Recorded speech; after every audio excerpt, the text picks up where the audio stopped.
Badie السماوات والارض، آسمان و زمین کا پیدا کرنے والا۔ لفظ بدیع اپنے مفہوم میں بڑا وسیع ہے۔ اس سے پہلے بھی عرض کیا تھا کہ بدیع کے معنی کیا ہے؟ بدیع کے معنی ہے بغیر میٹر کے، بغیر اگزامپل اور سیمپل کے، بغیر نمونے کے کسی چیز کو بنانا۔ اگر ایک سیمپل موجود ہے اور اس کی نقل کر لی جائے تو اسے بدیع نہیں کہتے، یا سیمپل موجود نہیں، کوئی نئی ایجاد کی جائے تو اسے بھی بدیع نہیں کہتے۔ کہ اگر کوئی بھی شخص نئی ایجاد کرتا ہے تو وہ ان تمام چیزوں سے بناتا ہے جن چیزوں کا میٹر یہاں پر موجود ہے۔ اگر ایک پہیا بھی بنا یا ایک بلب ایجاد کیا گیا یا کوئی بھی چیز ایجاد کی گئی تو وہ دنیا میں ساری چیزیں موجود تھیں، ان کو جوڑ دیا گیا اور ایک نئی شکل بن گئی۔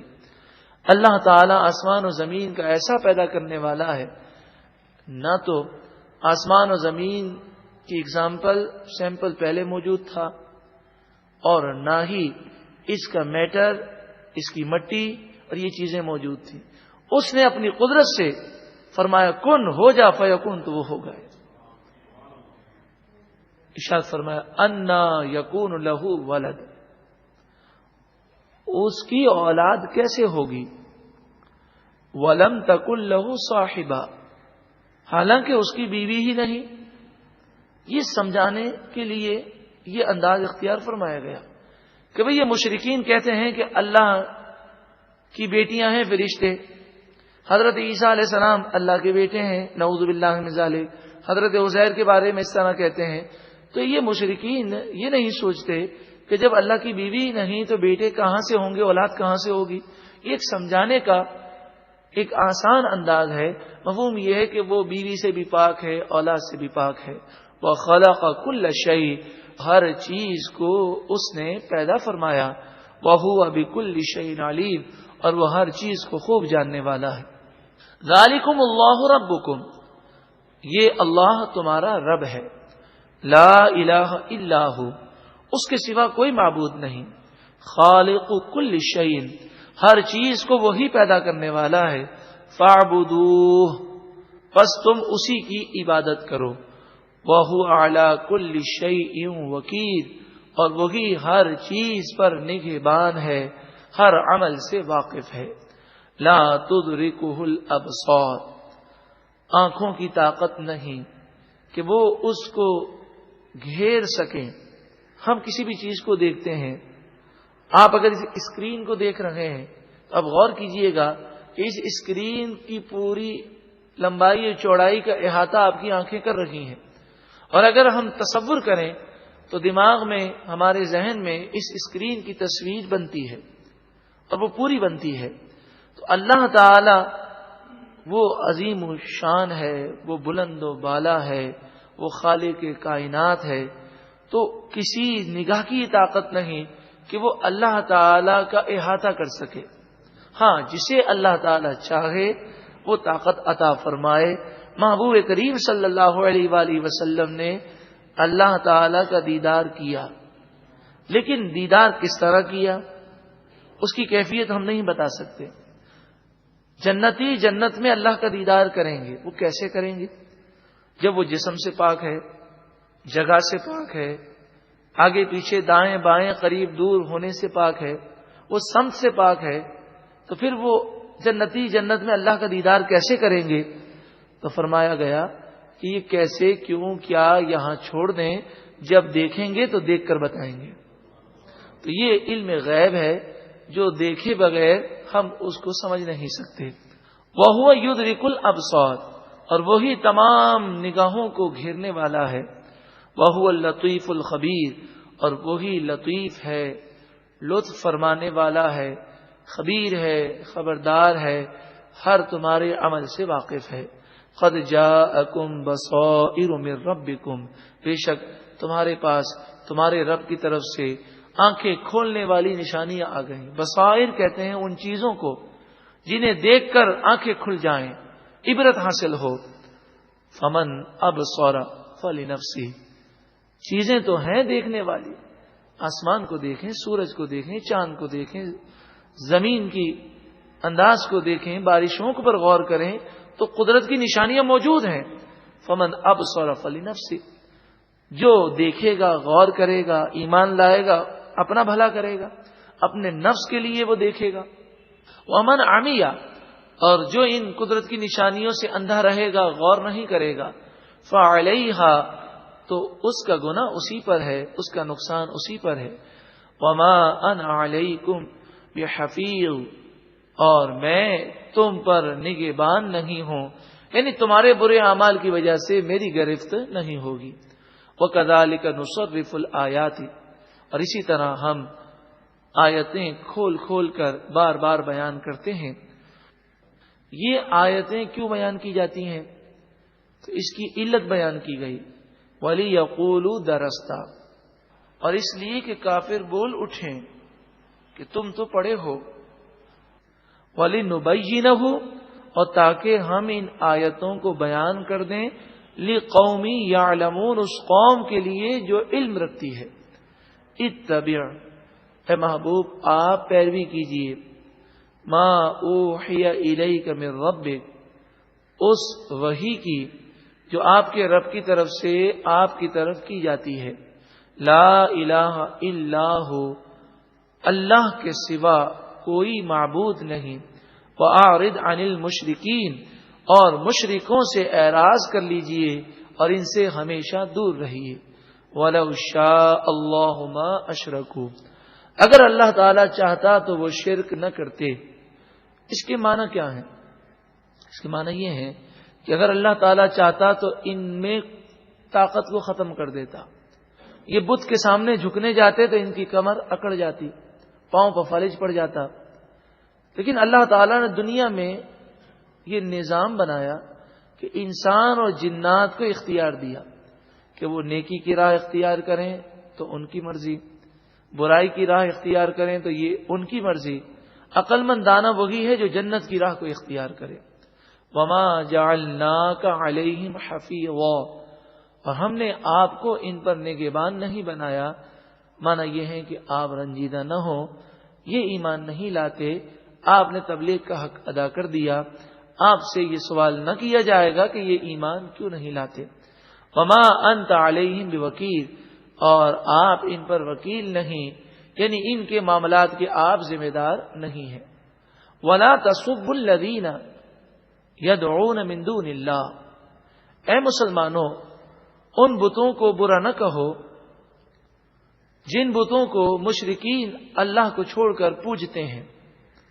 فَيَسُبُّ اللَّهَ عَدْوًا بِغَيْرِ عِلْمٍ، ورنہ وہ اللہ کو برا کہیں گے دشمنی کی وجہ سے، نادانی کی وجہ سے۔ یہ آیت مکے میں نازل ہوئی، اس وقت یہ حکم تھا۔ پھر جب جہاد کا حکم آ گیا اور جہاں پر مسلمانوں کو غلبہ ہو تو بتوں کی برائی بیان کرنے میں کوئی حرج نہیں ہے۔ اس آیت کریمہ سے ایک بہت ہی پیارا نکتہ علماء اور مفسرین نے بیان کیا۔ عام طور پر لوگ یہ سمجھتے ہیں کہ یہ جو مشرکین ہیں، خصوصاً آپ ہندوازم کو لے لیں تو وہ بھئی اللہ کو تو مانتے ہیں اور جانتے ہیں کہ خالق کائنات وہی ہے، وہ بتوں کی پوجا ضرور کرتے ہیں لیکن وہ اللہ کو مانتے ہیں۔ یہ ایک عام تصور ہے۔ لیکن دیکھیں قرآن پاک نے بیان کیا کہ اگر تم ان کے بتوں کو برا کہو گے تو یہ اللہ کو برا کہیں گے۔ اس آیت سے معلوم یہ ہوا کہ وہ اللہ کی عظمت ان کے دل میں نہیں ہے۔ کوئی اگر بت کو برا کہے اور ان کے دل میں اگر اللہ کی محبت ہوتی، یہ اللہ کا مقام اور اللہ کی عظمت ہوتی، تو بتائیے کیا یہ وہ اللہ کو برا کہہ سکتے؟ ہرگز نہ کہہ سکتے۔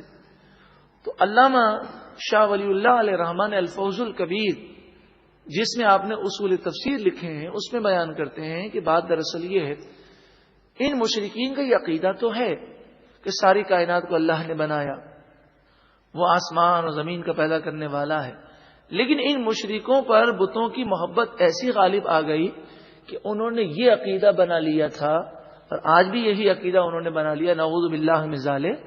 وہ کہتے ہیں، اب میں سمجھانے کے لیے عرض کرتا ہوں، جو علامہ شاہ ولی اللہ علیہ رحمٰن نے فوز الکبیر میں لکھا، آپ فرماتے ہیں کہ ان کا عقیدہ یہ ہے کہ اللہ تعالی کائنات بنا کر تھک گیا، نعوذ باللہ من ذالک، اور ایک شخص کوئی کام کر کے تھک کر بیکار ہو جاتا ہے، اور پھر اس کی اولاد اس کے کام کو سنبھالتی ہے، تو ہم ریٹائر آدمی کے پاس نہیں جاتے، ہم اس کی اولاد کی اہمیت کرتے ہیں۔ نعوذ باللہ من ذالک، یعنی اللہ کے بارے میں ایسا گندا عقیدہ رکھتے ہیں مشرکین۔ اس آیت کریمہ سے بالکل واضح ہو گیا کہ اللہ کی محبت ان کے دل میں ذرہ برابر بھی نہیں، کیونکہ اب دوبارہ ترجمہ دیکھیں، فرمایا وَلَا تَسُبُّوا الَّذِينَ يَدْعُونَ مِن دُونِ اللَّهِ، اے مسلمانوں ان بتوں کو برا نہ کہو کہ جو یہ مشرکین اللہ کو چھوڑ کر ان کی پوجا کرتے ہیں، فَيَسُبُّوا اللَّهَ عَدْوًا بِغَيْرِ عِلْمٍ، ورنہ وہ دشمنی کی وجہ سے، عداوت کی وجہ سے اور نادانی میں اللہ کو برا کہیں گے۔ میں نے لفظ ترجمہ برا کیا ہے، ویسے فَيَسُبُّوا کے لفظ معنی ہے گالی دیں گے، نعوذ باللہ من ذالک۔ تو یہ اگر اللہ سے ذرا بھی محبت کرتے تو بتائیے کام کر سکتے؟ تو مشرکین جتنے بھی ہیں وہ بتوں کی محبت میں ایسے گم ہو جاتے ہیں کہ وہ سمجھتے ہیں کہ یہی ہمارا خدا ہے، اور جو بتوں کی برائی کرے وہ نعوذ باللہ من ذالک اللہ تعالی کی توہین کرنے کے لیے تیار ہو جاتے ہیں۔ کذالک زینا لکل امت، ہمارے ذہن میں سوال آتا ہے کہ ایسا کیوں ہوتا ہے کہ بڑے بیوقوف لوگ ہیں، اپنے ہاتھ سے بت بناتے ہیں، اس کو یہ مقام دیتے ہیں کہ اللہ سے بڑھا دیتے ہیں، اس کو خدا سمجھتے ہیں، اس کے سامنے سجدہ کرتے ہیں، پوجا کرتے ہیں، بعض خدا کا بیٹا سمجھتے ہیں، بعض سمجھتے ہیں کہ ان کے سامنے خدا بھی مجبور ہے، نعوذ باللہ من ذالک۔ ایسا کیوں ہوتا ہے؟ فرمایا اصل میں بات یہ ہے کہ شیطان انسان کو اندھا کر دیتا ہے، اور گناہ ان کی نگاہوں میں آراستہ ہو جاتے ہیں، اور پھر گناہ محسوس نہیں ہوتے، بلکہ وہ انسان اس کو بہت بڑی سعادت سمجھ لیتا ہے۔ کذالک، اسی طرح زینا، ہم نے مزین کر دیا، لکل امت، ہر گروہ کے لیے، عملہم، ان کے اعمال۔ برے لوگ بسا اوقات برے کاموں کو بھی اچھا سمجھتے ہیں۔ ثم الی ربہم مرجعہم، پھر اپنے رب کی طرف وہ لوٹیں گے، فینبئہم بما کانوا یعملون، پھر وہ انہیں خبر دے گا ان گندے کاموں کی جو وہ کیا کرتے تھے، ان پر انہیں عذاب ہوگا۔ وَأَقْسَمُوا بِاللَّهِ جَهْدَ أَيْمَانِهِمْ لَئِنْ جَاءَتْهُمْ آیَةٌ لَيُؤْمِنُنَّ بِهَا، ارشاد فرمایا انہوں نے اللہ کی قسمیں کھائیں، مشرکین مکہ نے جَهْدَ أَيْمَانِهِمْ، پختہ قسمیں کھائیں، اور کہا لَئِنْ جَاءَتْهُمْ آیَةٌ، اگر ان کے پاس کوئی نشانی آ گئی، لَيُؤْمِنُنَّ بِهَا، ضرور بضرور وہ اس پر ایمان لائیں گے۔ ہزاروں نشانیاں دیکھنے کے باوجود بھی کیا کہہ رہے ہیں؟ کوئی نشانی آ جائے، یہ پروپیگنڈا، اور یہ لوگوں پہ یہ ظاہر کرنا کہ ہمیں کوئی نشانی ملی ہوتی تو ہم ایمان لے آتے۔ قل، اے محبوب آپ ارشاد فرمائیے، انما الآیات عند اللہ، تمام نشانیاں تو صرف اللہ کے پاس ہیں، وہ جب چاہتا ہے اپنی حکمت کے مطابق نازل فرماتا ہے۔ وما یشعرکم انہا اذا جاءت، اور اے مسلمانوں تمہیں کیا خبر کہ جب یہ نشانیاں ان کافروں کے پاس آئیں گی، لا یؤمنون، وہ پھر بھی ایمان نہیں لائیں گے۔ وَنُقَلِّبُ أَفْئِدَتَهُمْ وَأَبْصَارَهُمْ، اور ہم ان کے دلوں اور ان کی آنکھوں کو پھیر دیتے ہیں، کما لم یؤمنوا بہ اول مرہ، جیسا وہ پہلی بار ایمان نہ لائے تھے۔ وَنَذَرُهُمْ فِي طُغْيَانِهِمْ يَعْمَهُونَ، اور انہیں ہم چھوڑ دیتے ہیں تاکہ وہ اپنی سرکشی میں بھٹکتے رہیں۔ معنی یہ ہے کہ اے مسلمانوں، ان کافروں کے دل سخت ہو چکے ہیں، یہ بڑی سے بڑی نشانی دیکھنے کے باوجود ایمان نہیں لائیں گے، لہذا تم ان کے ایمان نہ لانے پر افسوس نہ کرو۔ یقیناً جب دل سخت ہو جاتے ہیں تو اچھی نصیحت اور اچھی باتیں انسان کے دل پر اثر نہیں کرتے۔ اللہ رب العالمین ہم سب کو ایمان کی سلامتی عطا فرمائے اور دلوں کے سخت ہونے سے ہم سب کو محفوظ فرمائے، اور نور قرآن پاک سے ہمارے ظاہر اور باطن کو رب العالمین منور فرمائے۔